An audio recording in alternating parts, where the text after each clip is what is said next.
confusing. Dealer price, list price, invoice. Who can make heads or tails of this stuff? Well, TrueCar.com is easy. New or used, shop online, save $3,000 off MSRP. Here's the reality about criticism.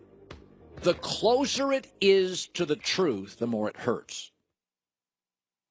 If somebody walked up to a beautiful person and said, "You're ugly," it wouldn't really bother him. It wouldn't really bother him because you know it's not true. If somebody walked up to a billionaire and said, "You're broke and an idiot," that probably wouldn't bother him much because they're a billionaire. When criticism gets closer to the truth, people get more sensitive, myself included. I want you to think about that. Don't think about the story. Be honest about it. What rankles you a little bit? Doesn't have to be all true. Doesn't have to be half true. But there's some true in it. That's what bothers all of us. The mom who works a full-time job and is a mom and somebody says, you know, you could spend a little more time with your kids. That stings a little, even though you probably do spend a lot of time with your kids. The traveling salesman who works his tail off, but he's not home for the Little League games. You're not the world's best dad. That stings a little bit. No criticism I ever say on this show gets people more worked up than my criticism of Russell Westbrook. Because you know deep down, a lot of it lands. Oklahoma City has 3 Hall of Famers on it and a legit big, which almost nobody in this league has. They have the 11th best record in the league, worse than Utah, who lost Gordon Hayward, Rodney Hood, and Rudy Gobert for 30 games and are led by a rookie. You know I'm right on a lot of this stuff, right? We can argue about some of it. It goes either way. But Kevin Durant is a better player, more efficient without him. Paul George just had his worst month with him. I never liked Melo, but he's fallen off a cliff in the last 4 months. Congrats to Russell for clinching. In Game 81, only 2 teams in the entire league this year were healthy. Toronto and Oklahoma City.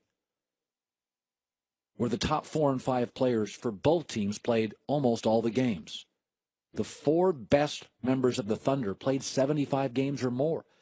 Warriors can't say it. Houston can't say it. Cleveland can't say it. Boston can't say it. Philly can't say it. Toronto and OKC can. But Toronto, getting that health break, took advantage as the number 1 seed. Utah is better than OKC this year. I am not in any way saying Westbrook is not amazing. I say it every time I criticize him. If I had $150, he's the guy in the league I'd pay to watch. I'm not a triple-double guy, but for his size, it's pretty damn remarkable. But the reason this gets people so fired up is because a lot of what I'm saying is the mom who's not home and the dad who's not home for the kids because they put in 70 hours a week at work. Doesn't have to be all right, but it stings for a reason. Christine for the news. No. Turn on the news. This is the Herdline News. According to one draft analyst, and apparently it's a really big draft analyst. Okay. It's making headlines. The Browns are expected to take Josh Allen with the number 1 pick. Okay. Wait, you waited till 10:22? What's going on? Christine, have you been hiding this? What, did you bury the lead? Breaking news. Who's this report from? I don't know. It's a draft analyst. What? It's a big one, though. I don't know. We don't know who, but it's being taken very seriously. In the 3rd hour of Herdline News, Christine announces LeBron retires. So Josh Allen's going number 1. Yes, he's going number 1. Okay, let's flip this around. If this I'm sorry. I agree with you. I think it's pretty funny. Well, it may have just broken in the last 40 minutes. Did you just get your hands on this? No. Did you have it at 7 in the morning? You wish that I would have done this first? No, I'm not. I'm not criticizing. I'm just saying Are you criticizing my editorial decisions? No, it's kind of a big story. Oh, really? I think it's not. Because it's one draft analyst. Okay. It's one person.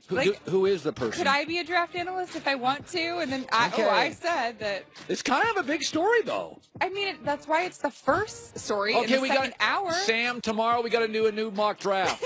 Sam, tomorrow we're doing a mock draft. I'm sorry. Based on my report? No, I mean, it's based on that report. It's why are you taking this so seriously? I mean, not that you shouldn't take me seriously, but... Well, you don't report make-believe stuff. It has to be sourced. You don't think make-believe stuff's reported? Well, no. It happens every day.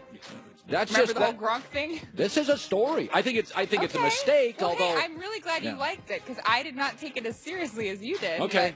But, yeah, so how do you feel about that, if this is true? Well... I always said, Christine, I understand they look at Josh Allen 6'5" and 230, and they see Joe Flacco and they see Big Ben. Okay. I get it. Like, if they take Baker Mayfield, I'm going to crush him. Yeah. But I always said, Darnold's the clear number one.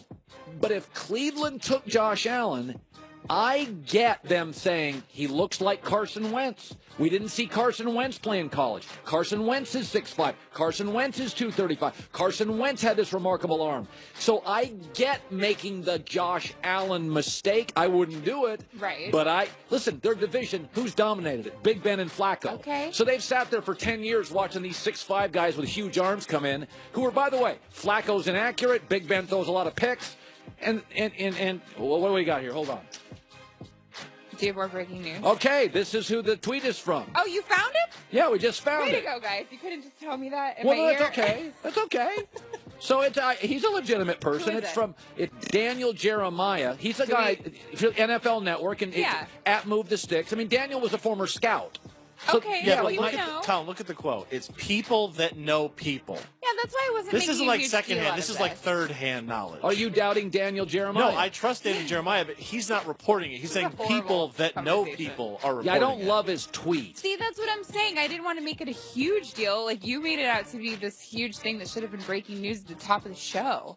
It's not. I wish he didn't say people that know people. Well, that's weird. You should just say sources. Or people close to the situation. Yes. All right. People close to his camp. That's usually how you But say he's a legitimate source. He's not some booger-eating blogger. He's got like a legitimate guy. Well, no. I mean, he works for the NFL Network. Yeah, so I mean, he's a legitimate. Yeah, he used to be a scout.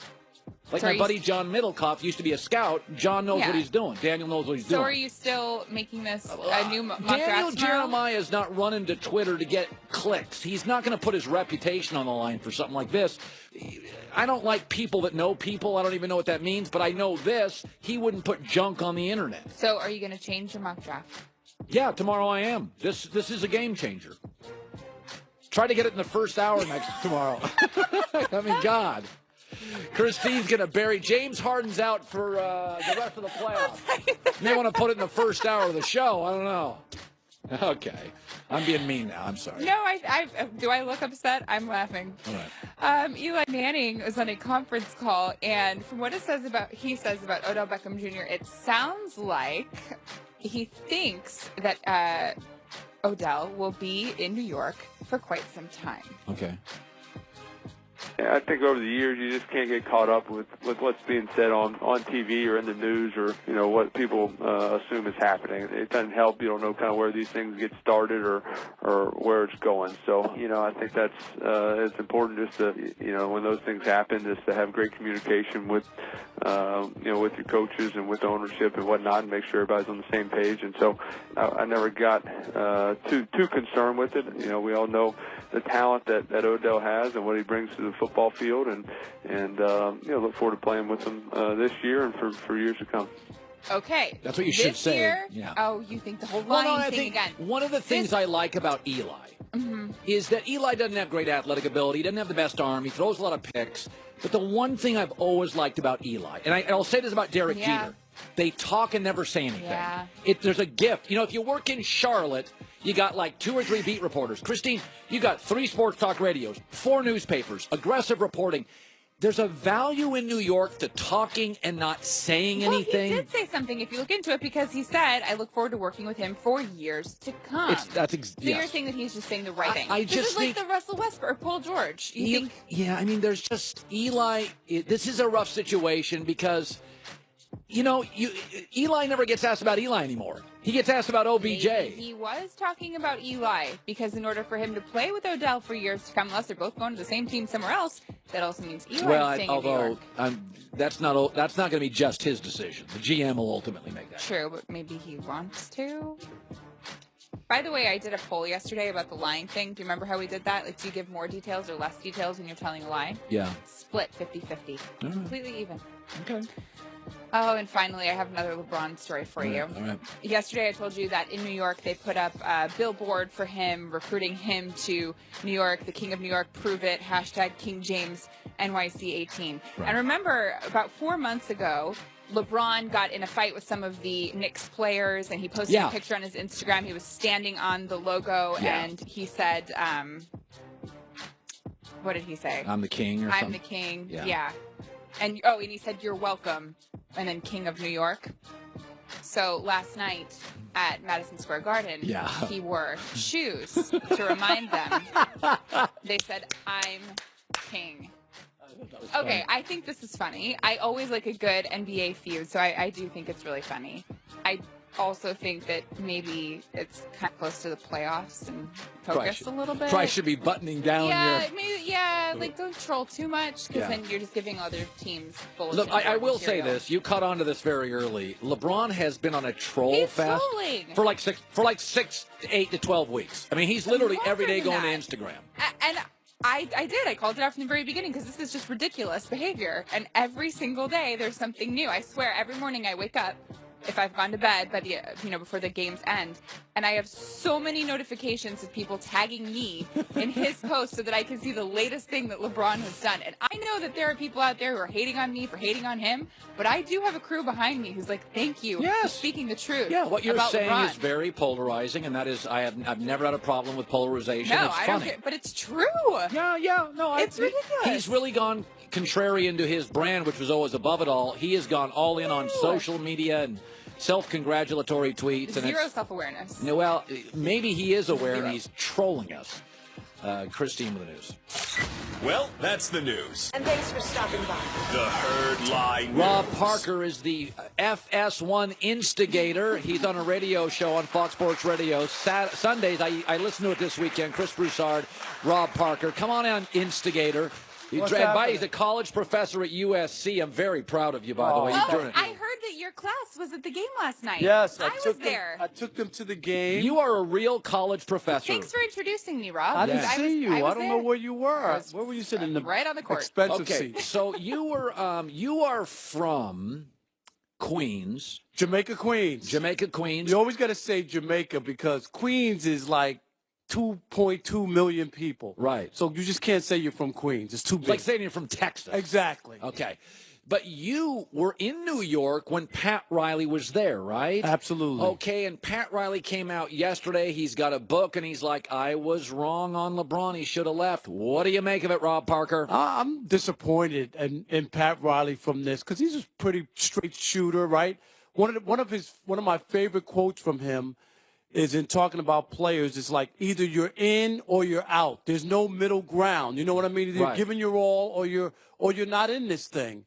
And now I think it's like he's trying to make amends. He was hurt that LeBron walked out on him. He always had a lot of success. It ruined the Miami franchise, right? They went right down, and Pat Riley had to experience a lot of losing and bad times. So now all of a sudden to say that LeBron is right is like he's trying to gloss it over, make it be okay, you know what I mean? Right. And I don't think that he believes that. I don't think that he's that happy that LeBron walked out on him. So he's selling a book. Yes.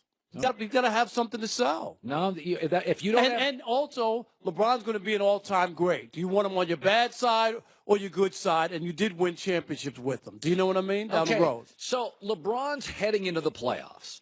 And Philadelphia is intriguing, but Boston's now in shambles. We don't trust the Milwaukees of the world. And it looks like LeBron may have yet again a reasonably comfortable Eastern Conference playoffs. Do you agree with that? Absolutely. I still think he has a cakewalk. And a lot of people are trying to make the case for Toronto. I'm not buying the Raptors. I'd rather watch Barney on reruns than to buy into the Raptors. You don't buy it. I just don't. We've seen this movie. This team has won a lot of games over the last few years. And if it's, Colin, a single game or elimination or 2 out of 3, yeah, I could buy that. But to beat LeBron 4 times, I just don't buy it. I think a player of that caliber, even with the supporting cast, I still will always pick LeBron in a series like this. Okay, Rob, you are a Hall of Fame voter. So in every other sport, baseball included, totals win you MVP, total home runs, total wins, total RBI.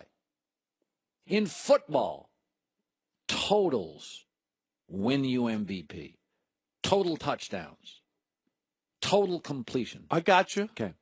In hockey, total goals, total assists. But in the NBA, it's averages. But if you, in basketball, took totals like every other sport, hockey, soccer, baseball, football, Harden and LeBron James, total numbers this year. LeBron points, assists, rebounds, three-pointer, field goal, minutes, triple-doubles, games played. LeBron not only wins all of them, in most, it's not even close. Are we simply voting James Harden MVP because we're tired of LeBron? I don't think so. I don't think LeBron deserves to be MVP because LeBron James took off 4-6 weeks where he stopped playing defense. You remember it, Colin. He had the worst plus-minus in the league. His teammates also followed his lead when they watched him basically not care. And that's when that team was really bad. LeBron was terrible. It was one of his worst stretches in his career. You got to admit this. So when the totals are all added up, sure, they're great, and he's had a really good season. But I don't believe for 1 second that LeBron James is the MVP of this league, not this year. And I get it. Michael Jordan, what year shouldn't he have not won the MVP? You could make that case. Am I right? Yeah. I mean, go look at his number. What year should he have not won the MVP? And I get it. People get tired of the same guy winning all the time.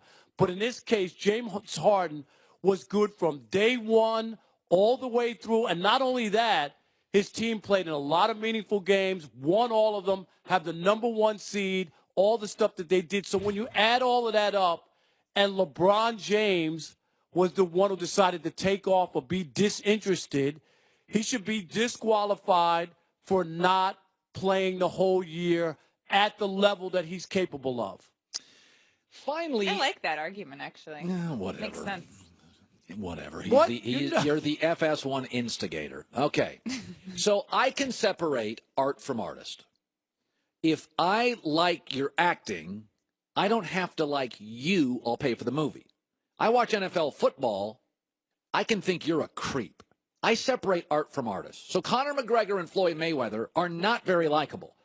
Mayweather can be a jerk, and Conor this last Thursday in Brooklyn was a jerk.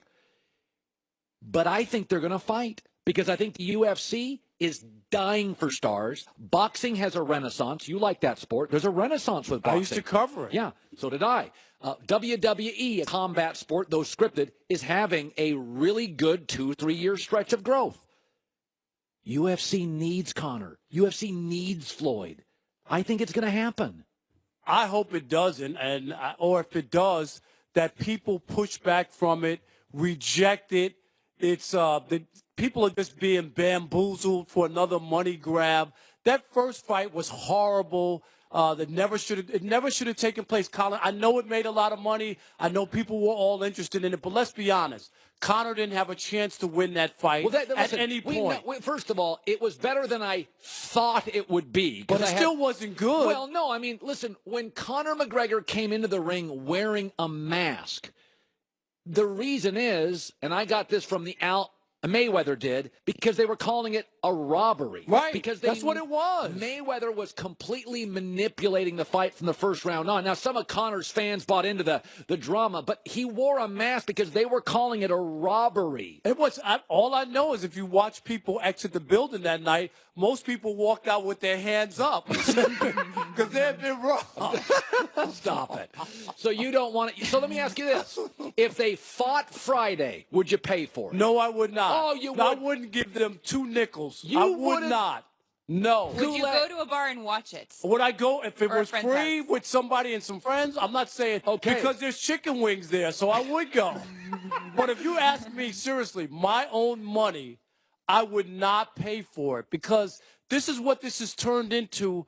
Colin, I know people, they want to be entertained. They have nothing else going. But for the sport of it, no, I'm not interested in it. I don't believe it's real. I don't think that I think it's coming to a point where it's going to be WWE, and they're going to just string people along and keep doing this as long as people keep showing up and spending money. So you're basically taking a principled stand, which is I believe for the viability long-term and legitimacy of boxing and UFC, you can't buy the fight. Absolutely. If you really want the real boxers to be involved. Unless the bar you go to has terrific chicken wings, If as they you have just chicken stated. wings, count me in. I'm always in for the wings. Okay, Rob Parker, the FS1 instigator. Coming up next, herd association game. That's around the corner. We'll explain. Have you ever taken your car in for, like, let's say an oil change, and you get there, and you got a sensor light out, got a GPS issue, and you're like, oh, this is going to cost me $640. That's why once your car, SUV, is done with its warranty, you got to get extended service protection on carshield.com. They've given out over $2 billion in claims since they were created. Basically, if your car breaks down after the manufacturer's warranty expires, you're on the hook for it. Could be hundreds, thousands of dollars. You get free rental car while yours is in the shop with CarShield, 24/7 roadside assistance with CarShield, and you pick the mechanic, they pay them directly. No checking the mail stuff. You can pick your dealership. That mechanic checking the mail stuff? Nope. CarShield.com. CarShield.com, code HERD. Or just call 800-CAR-6100, mention HERD. 800-CAR-6100 and mention HERD. CarShield.com, a deductible, of course, may apply. Some things should never change, like the Chris